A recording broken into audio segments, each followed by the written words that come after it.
Everybody सबैलाई good morning अनि नमस्कार भन्दै आज राफ्टिङ क्लोज भन्दैछ।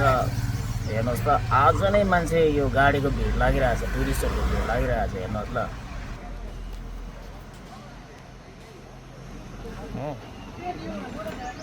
भिड आइरहेछ यहाँनिर। गर्छु भन्दैछ, के गर्नुपर्ने हो साथी हो।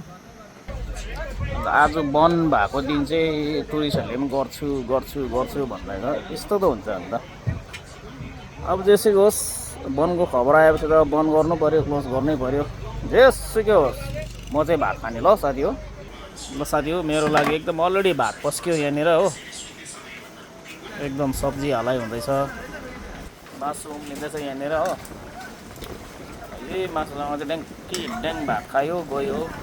अबदेखि उता चाहिँ यहाँनिर फेरि यहाँ यो डेरामा चाहिँ यो धर्मशालामा चाहिँ फेरि भात पाक्नेवाला छैन साथी हो। 3 महिना त एकदम यो डेरामा भातै पाक्दैन। अब 3 महिना बाददेखि यता चाहिँ कुनै अब यो दोकान आउँछ आउँदैन त्यो पनि ग्यारेन्टी छैन ल साथी हो। आज चाहिँ जति छ जे छ खाइराख्नुपर्छ आज चाहिँ, पैसा जेसुकै होस्, होइन साथी हो। ल साथी हो, मुस्नु थाले हो। यी ट्याङ्ग्रिड्याङ निङ्ग्रो च्वाचे मुस्नु थाले होइन। अब यी खाएँ ल साथी हो, खाएँ।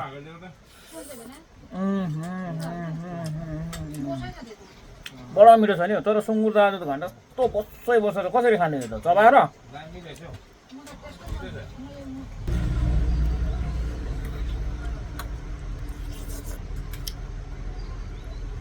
निम्बु हानेको छु। निम्बु खाइदिउ न त।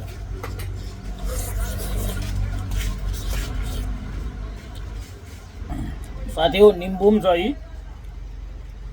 नाइटै भन्छ यसलाई। आमामामामा स्वाद अमिलो।